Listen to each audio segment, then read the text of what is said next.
Rotary ગ્રેટરના પરિવારને નમસ્તે. હું રાજન શાહ. આજની પોડકાસ્ટ સિરીઝમાં જે ગેસ્ટ છે એ કપલ એક રીતે અનોખું છે કે બંને રોટેરિયન છે. 12 વર્ષથી રોટરી સાથે જોડાયેલા છે અને દરેક વર્ષે કાંઈ ને કાંઈ એક્ટિવિટીઝ, કાંઈ ને કાંઈ પ્રોગ્રામ્સની અંદર એ લોકો ખૂબ સારી રીતે એક્ટિવ રહે છે.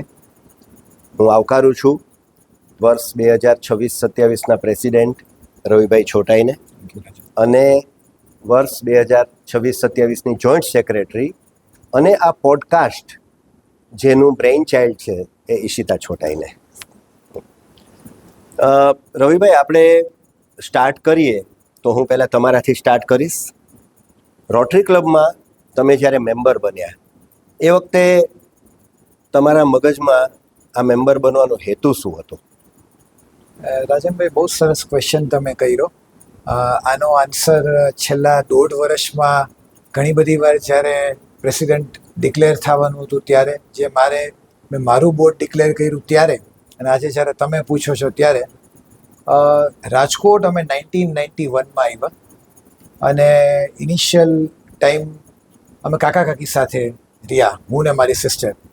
એટલે મને હજી યાદ છે કે એવરી થર્સડે, એટલે એ વખતની મિટિંગો બધી મેસોનિક હોલમાં થતી અને કાકા સાથે જ રહેતા હોય એટલે કાકા આજની તારીખમાં એક્ટિવ રોટેરિયન, રોટરી માટે પૂનમભાઈ અને અમારા માટે પુની કાકા. તો એની સાથે અમે આવતા એટલે ત્યારે હું જોતો કે કેટલા ઇન્વોલ્વમેન્ટ સાથે એક સમાજનું કામ થતું. વધારામાં કાકાના સ્વભાવ પ્રમાણે રોટરી એક ફેમિલી જ હતું અને લોકોને મળે, આનંદ કરે, પ્રોજેક્ટ્સમાં જાય. એ વખતે ત્રંબાનું મને ખ્યાલ છે, ત્રંબા બહુ જ હતો એમની સાથે હું. અને અનેક પ્રોજેક્ટ્સ જ્યારે થતા હોય ત્યારે અમે જાતા. એટલે ત્યારથી એવું નક્કી કર્યું હતું કે ભાઈ આપણે ભવિષ્યમાં કાંઈ પણ જોડાવું તો રોટરી સાથે જોડાશું. હાલાકી મારા ગ્રેન્ડફાધર એમના ટાઈમમાં વે બેક ઇન 1960s અને મારા ફાધર પોતે જ્યારે અમે આણંદ હતા ત્યારે એ વેરી એક્ટિવ લાયન્સ મેમ્બર. પણ કેમ કે સમજણ હતા ત્યારથી રોટરી જોયું હતું તેવું હતું કે રોટરીમાં એક દિવસ આપણે જોડાશું અને એ ટાઈમ આવી ગયો અને આજે એને સર્વ કરવાનો મોકો મળી ગયો. બહુ સરસ વાત કરી. પૂનમ કાકા તો આપણી ગ્રેટરના બહુ જૂના મેમ્બર અને તમારી વાત સાચી છે કે લાયન્સ ક્લબ એ ઘણા વર્ષો સુધી લાયન્સ ક્લબ ઘણા કામો કરતું આજે પણ કરે છે. પેરેલલ રોટરી પણ ખૂબ ડેવલપ થયું અને આજે વૈશ્વિક રીતે રોટરી ખરેખર બહુ જ નોંધપાત્ર કામ કરી રહી છે. ખાસ કરીને જ્યારથી પોલિયો મિશન કે એ બધાથી તો વિશ્વ લેવલે રોટરી જાણીતી થઈ ગઈ છે. ઈશિતા, તને હું એ પૂછીશ કે અત્યાર સુધીની રોટરી જર્ની કેવી રહી? રોટરીની જર્નીમાં અમારે થઈ ગયા 12 વર્ષ. 2014ની સાલમાં અમે જોડાયા અને ખબર હતી પર્પસ, મોટિવ બધું કે સર્વિસ એબાઉટ સેલ્ફનો જે આપણો મોટો છે એને કેટલા મેમ્બર્સ, અત્યારે આપણી ક્લબમાં 160 મેમ્બર છે, એ બધા જ્યારે ભેગા મળી તો જ્યારે અમે મિટિંગ્સમાં આવતા ત્યારે એમ લાગતું કે આ એક પરિવાર છે. તો પહેલી ક્ષણે જ્યારે અમે જોઈન થયા ત્યારે એક પરિવાર જેવો માહોલ મળ્યો. તો એક ઇમોશનલી બધાની સાથે એટેચ થઈ ગયા. પછી આપણી જેટલી મીટિંગ્સ છે, ટેલેન્ટ શો થયા તો એમાં અમે વધારે એકબીજા સાથે અમે ઓળખી શક્યા. જ્યારે સર્વિસ પ્રોજેક્ટ્સમાં જતા ત્યારે ઇમોશનલ એટેચમેન્ટ વધારે વધ્યું. જ્યારે અમે જોતા સમાજના કાર્યો કરતા આપણા ફાઉન્ડર મેમ્બર્સ, આપણા જે ચાર્ટર મેમ્બર્સ છે, પાસ્ટ પ્રેસિડેન્ટ્સ છે, એ અમને મેન્ટરિંગ કરતા ગયા, અમે એમને પૂછતા ગયા. તો એવું લાગ્યું કે ઘરમાં જાણે એક પિતા હોય અને એ એના બાળકને કેમ ડગલે ને પગલે ગાઈડ કરતા હોય, તો એવું અનુભૂતિ આવતી હોય. અને એક રોલ જે અમે રોટરીમાં એક પ્લે કરતા ગયા. હું બોર્ડ મેમ્બર તરીકે રહી ચૂકી પરેશભાઈના વર્ષમાં, તો એમને જે મને સહકાર આપ્યો, એક મને મોકો આપ્યો ક્લબને બોર્ડ મેમ્બર તરીકે સર્વ કરવામાં, અને એ જ વર્ષમાં હું રોટેરિયન થઈ. તો મને એક અનુભવ એવો મળ્યો કે આ એક લર્નિંગની જોવા જાવ કે મારા એક્સપિરિયન્સીસ જે મેં મેમરીઝ બનાવી એ ગોલ્ડન મેમરીઝ મારી લાઈફ ટાઈમ માટેની રહી. જે અનુભવ હું મારા બાળકો સાથે પણ અત્યારે શેર કરું છું, તો આ એક મારા માટે એક બહુ લર્નિંગ એક્સપિરિયન્સ રહ્યો, જે કોઈ યુનિવર્સિટી કે સ્કૂલમાં પણ શીખવા ના મળે એવો અનુભવ મને રોટરી ગ્રેટરે આપ્યો. અને આપણું આ 40મું વર્ષ છે ત્યારે એમ કહેવાનું મન થાય કે જે બીજ આપણા ફાઉન્ડર મેમ્બર્સ એ રોપ્યા હતા, જે એક પરિવાર જ્યારે એક વટ વૃક્ષ તરીકે આવે ઉભરી આવે, તો આજે એમ થાય કે અમે તો એના બાળકો તરીકે આવ્યા હતા ક્લબમાં, ને આજે એ ક્લબે અમને મોકો આપ્યો. ના, ચોક્કસ. એટલે બહુ સાચી વાત છે. અને ખરેખર ગ્રેટરની અંદર જ્યારે કામ થતા હોય ત્યારે ઘણા લોકો એમ વિચારે કે આ લોકો બધા કોઈ કનેક્ટેડ હશે, પણ એ ફેમિલી તરીકે કનેક્ટેડ, એટલે આપણે ગ્રેટરથી કનેક્ટેડ છીએ. બ્લડ રિલેશન નથી, પણ એનાથી વિશેષ રિલેશન અહીંયા હોય છે. એ ઘણીવાર સાબિત થયું છે ને દેખાતું હોય છે ને ખરેખર ફીલ કરીએ છીએ. બહુ સાચી વાત છે. મેં મેન્ટોરિંગની વાત આવે એટલે એક વાત મને યાદ આવી, જી, જે આ તબક્કે કદાચ કહીશ તો એને વધારે જસ્ટિફાઈ કરી શકીશ. જ્યારે મેં મેમ્બર બન્યા ત્યારે મને ખ્યાલ છે કે ઇનિશિયલ મહિના જ ખાલી વિરેન અંકલ અવારનવાર જીમખાનામાં અમે મળી જઈએ.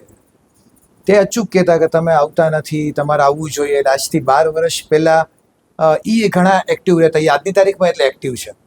પણ અમે એક વસ્તુ જે મને અત્યારે યાદ આવે છે, મુકેશ કાકા એટલે મુકેશ પંચાસરા, મને હજી યાદ છે. એને એક સરસ વાત મને અને ઈશિતાને કહી હતી જે આજની તારીખમાં અમને બંનેને યાદ છે, અને એની મુકેશ કાકાની સ્ટાઇલમાં, એટલે એની સ્ટાઇલ પ્રખ્યાત છે.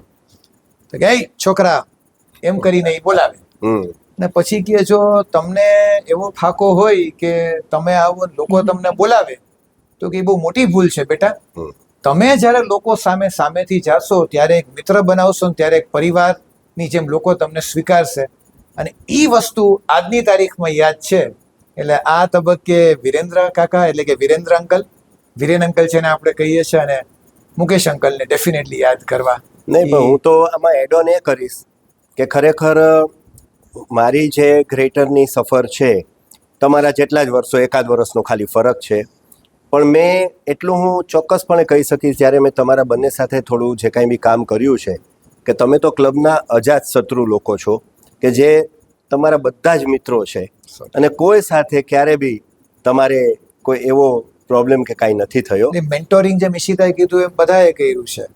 નાના આવતા ત્યારે જે હવેના જે પાસ્ટ પ્રેસિડેન્ટ્સ થઈ ગયા એમાંના ત્યારે અમે છોકરાઓ તરીકે આવતા, એ રીતે આવતા. હવે ઈ લીગમાં અમે આવી ગયા ને એની આજે ખુશી છે. ના, એટલે એ મને બી ફીલ થયું છે ઘણીવાર કે કેટલી બધી ચીજો બોલાવે, શીખવે, ન ખબર હોય તો કે, અને એ જે શેરિંગ છે એ ખરેખર ગ્રેટરમાં બહુ જ સરસ છે. એ ચીજ હું પોતે બી એક ચીજ કહીશ. આવનાર વર્ષ, એટલે આમ તો આ પોડકાસ્ટ રિલીઝ થશે ત્યારે તો તમારું વર્ષ સ્ટાર્ટ થઈ ગયું હશે. એ વર્ષની બાગડોર જ્યારે તમારા હાથમાં છે, તો તમારા માટે એ વર્ષ બાબત બ્રોડલી તમારા વિચારો જણાવો. કેમ કે પછી તો તમે જે કામ કરશો એ બધા તમારા વિચારો પ્રગટ થશે જ. એક બ્રોડલી જસ્ટ આપણે આજે વાત કરીએ. રાજનભાઈ, એવું છે કે આપણે એઝ અ રોટરી ઇન્ટરનેશનલ આપણે જોઈએ તો આપણે બહુ ફોર્ચ્યુનેટ છે કે આપણને 7 ફોકસ એરિયા તો ઓલરેડી કહી દેવામાં આવે છે. પણ જ્યારે આપણે ક્લબમાં એઝ અ પ્રમુખ બનીએ, એટલે ઇન શોર્ટ કોઈ પણ લીડરશિપ, ત્યારે આપણને એટલું એક પ્રિવિલેજ હોય છે. અને એ કદાચ આરસીઆઈજીની સૌથી મજાની વાત છે કે ભાઈ આ તમારું વર્ષ છે અને તમે જે પણ કરો એ ક્લબ ઇઝ વિથ યુ. એટલે આ વખતે એવા ઘણા આઈડિયાઝ છે અધર દેન 7 ફોકસ એરિયાઝ કે જેમાં કામ કરવું છે. અને ખાલી કામ કરવા ખાતર નથી કરવું, એમાં પૂરેપૂરી સમજ સાથે વધારે લોકોને સાથે રાખીને અને હસતા અને રમતા સરસ વર્ષ પસાર થાય, જેમાં ફેમિલી બોન્ડિંગ એ થાય, પ્રોજેક્ટ્સ એ થાય, અને ચાલુ અમે અમારાથી કરીએ તો અમે લોકો સુધી વસ્તુને પહોંચાડી શકશું. બહુ સરસ વિચાર છે. અને હવે લાસ્ટ ક્વેશ્ચન તમને બંનેને વારાફરતી. સૌથી પહેલા રવિભાઈ, તમે રોટરીનું માધ્યમ એ તો જોઈ લીધું, તમારા મનમાં રોટરીના માધ્યમથી સમાજના પ્રશ્નો અથવા સમાજને કેવી રીતના આપણે એડ્રેસ કરી શકીએ, તમારા મનમાં એ બાબતનો શું વિચાર છે? મને લાગે છે આનો રિપ્લાય ઈશિતા વધારે સારી રીતે આપી શકશે. પહેલા આપણે ઈશિતાથી સ્ટાર્ટ કરીએ. પરેશભાઈ થેન્ક્સ ટુ પરેશભાઈ કે ભાઈ એના બોર્ડમાં હતી અને એને બહુ સરસ રીતે મેન્ટોરિંગ કરેલું અને વર્ષમાં એને એકદમ ભાગેલી, એટલે કદાચ આ વસ્તુનો સારો જવાબ અને સાચો જવાબ વધારે સારી રીતે આપી શકશે. રોટરી એક ઇન્ટરનેશનલ ફાઉન્ડેશન છે જે આપણને ખ્યાલ છે. હવે રોટરીનું જે સિસ્ટમ છે, જે ઇન્ટરનેશનલ લેવલથી ઇન્ટરનેશનલ પ્લેટફોર્મ પરથી જ બધું ડિસાઇડ કરી દેવામાં આવે છે કે તમારે આ રીતે 7 ફોકસ એરિયાઝ છે આપણા, એક મોટો એક વિઝન, બધું નક્કી થયેલું છે. હવે સમાજને ઉપયોગી જે પણ આપણે કાર્યો કરીએ છીએ તો રોટરી એક મીડિયમ બને છે. કેવું મીડિયમ કે જેમાં આપણે જે પણ ડોનેશન આવે છે તો એ ક્યાં કેવી રીતે એનો યુઝ થશે, એનું ઓડિટ થઈ રહ્યું છે, તો એકદમ સિસ્ટમેટિક રીતના પ્લાનિંગ, જે આપણને રૂપિયો એક આવે છે તો એ જ રૂપિયો સારા કામ માટે પૂરેપૂરો વપરાય છે, એની કાળજી રાખવામાં આવે છે. એટલે આપણી ડિસ્ટ્રિક્ટ 3060ની 112 ક્લબ્સ છે. ઓલ ઓવર વર્લ્ડની વાત કરીએ તો લેક્સ ઓફ પીપલ આમાં જોડાયેલા છે. એટલે વાત કરું ને તો હું પોતે એકલી સમાજ માટે કંઈ પણ કામ કરીશ તો એક હાથેથી કામ થશે અને હું કદાચ અનેક લોકો સુધી પહોંચી નહીં શકું. પણ જ્યારે રોટરીના પરિવારમાં જોડાયા પછી મને એટલું સમજાણું કે હું કરી શકીશ એના કરતાં આપણે કેટલું કરી શકશું એ તરફ હું વધારે ડાયવર્ટ થઈ. તો અહીંયા 160 મેમ્બર છે, એમ ઇન્ટરનેશનલ લેવલ પર આટલા લોકો છે. તો આટલા લોકો ભેગા મળી અને જે 7 ફોકસ એરિયાની વાત કરી તો એ ડિરેક્શનમાં ભેગા મળીને જે કામ થઈ રહ્યું છે, તો રોટરી એક એવું પ્લેટફોર્મ છે જે આપણને ડાયરેક્શન આપે છે અને આપણે એનું ઇમ્પ્લિમેન્ટેશન કેટલી સારી રીતે, કેટલા ઉપયોગી લોકો સુધી આપણે એને સિસ્ટમેટિક રીતે પહોંચાડી શકીએ એવું મને લાગે છે. બહુ સાચી વાત કરી. તમે શું એડ ઓન કરશો? મેં એટલું જ એડ ઓન કરીશ કે જ્યારે અગર આ પોડકાસ્ટ ડીજી નિલેશ શાહ સુધી પહોંચશે તો ખૂબ રાજી થશે કે ભાઈ આપણી 112 ક્લબ ડિસ્ટ્રિક્ટમાં છે, એટલે 10 ક્લબ જેવું વધારે જો નિશિતાએ ઓલરેડી વિઝન આપી દીધું, એની ખૂબ ખુશી. અને વધારામાં શી ઇઝ વેરી રાઇટ કે જ્યારે આજે કોઈ પણ એક સંસ્થા છે જે આટલા વર્ષોથી મોર દેન 100 years અને એનું કન્ટ્રીબ્યુશન્સ રાઉન્ડ ધ ગ્લોબ એની સાથે તમે સંકળાયેલા હો અને તમને એ જે વિઝનથી કામ થતું હોય તો ઓલા કહે ને કે ઝાઝા હાથ રળિયામણા, બસ એ હેતુ સાથે આગળ વધી અને સરસ કામ કરતા. હા, અને હું હજી એક વસ્તુ મને જે ફીલ થઈ છે આટલા વર્ષોમાં એ એડ કરીશ કે જ્યારે આટલું એનજીઓ જે વાત થઈ હિસાબોમાં ક્લિયર, એના ડોનેશન અને એના યુઝેસમાં બધું ક્લિયર, એનો ઇમ્પેક્ટ ઘણો પડે છે કે આજે સમાજમાં જ્યારે પણ કોઈ વ્યક્તિને તમે વાત કરો કે તમે રોટેરિયન છો તો એ તમને માનથી જોવે છે, કારણ કે રોટરીએ કામ એવા કર્યા છે, એના ઇમ્પેક્ટ છેડાના લોકો સુધી પહોંચ્યા છે. માટે આજે ખુશી એ થાય છે કે ગ્રેટરના પોતાના પોડકાસ્ટમાં આપણે રોટરીની વાતો શેર કરી અને આવનારા હજી બધા એપિસોડ્સમાં ઘણું બધું શેર થશે.